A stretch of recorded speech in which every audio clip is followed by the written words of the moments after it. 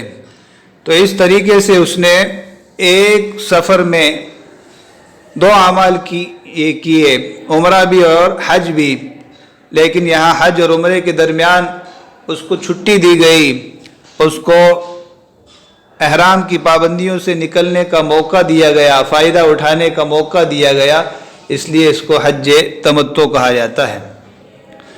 دم شکر، قربانی کرنا۔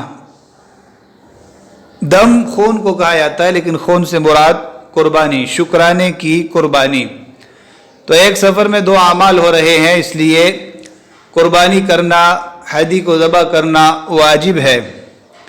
فَإِذَا رَمَى جَمْرَةَ الْعَقَبَةِ يَوْمَ النَّحْرِ لَزِمَهُ ذَبْحُ شَاةٍ مِّنَ الْغَنَمِ أَوِ اشْتِرَاكُ بِالسَّبْعِ فِي بَدَنَةِ بَقَرَةٍ أَوْ نَاقَةٍ۔ جب یوم النحر کو جمرہ عقبہ کی رمی کر لے، یوم النحر کے دن، قربانی والے دن 10 ذی الحج کو جمرہ عقبہ کی رمی کر لے، تو اس پر ایک بکری ذبح کرنا یا بدنہ بڑے جانور کے 7ویں حصے میں شریک ہونا لازم ہے۔ بدنہ کی جمع بدن ہے، جو قرآن میں بھی ہے، وَالْبُدْنَ جَعَلْنَاهَا لَكُمْ۔ بدنہ اصل میں بڑے جسم والی اونٹنی کو کہا جاتا ہے، البعیر العظیم البدن۔ تو بڑے بدن والی اونٹنی کو بدنہ سے تعبیر کیا جاتا ہے، جس کی جمع بدن ہے۔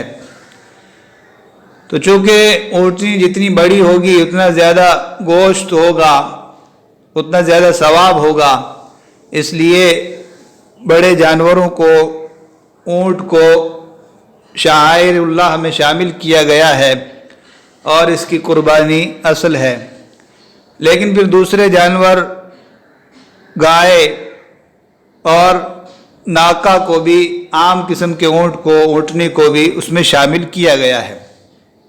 تو کوئی بھی بڑا جانور، جس طرح قربانی میں 7 حصے ہوتے ہیں، ایک حصے کے ذریعے شرکت کی جا سکتی ہے، تو اسی طرح دم شکر ادا کرنا ہے، اس میں بھی بڑے جانور کا ایک حصہ لیا جا سکتا ہے۔ تو یہ کہا کہ جب یوم النحر کو جمرہ عقبہ کی رمی سے فارغ ہو جائے، رمی کر لے، تو اس پر ایک بکری ذبح کرنا یا بدنہ یعنی گائے اور اونٹنی کے ایک حصے کے ذریعے، 7ویں حصے کے ذریعے شرکت کرنا لازم ہے۔ تو یہ قربانی واجب ہے۔ فَإِن لَمْ يَجِدْ صَامَ 3 أَيَّامٍ قَبْلَ مَجِيءِ يَوْمِ النَّحْرِ و7 إِذَا رَجَعَ۔ قربانی نہ پائے، ہدی نہ پائے، تو یوم النحر کے آنے سے پہلے 3 روزے رکھے اور 7 روزے حج سے لوٹنے کے بعد۔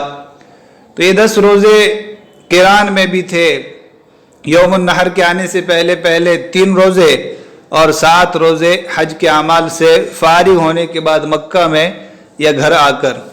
تو قربانی کرنا ہے، اگر قربانی نہ پائے تو 10 روزے رکھنا ہے، 3 روزے یوم النحر سے پہلے اور بقیہ 7 واپس ہو کر۔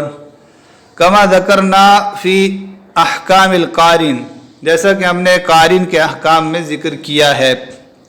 فَإِذَا لَمْ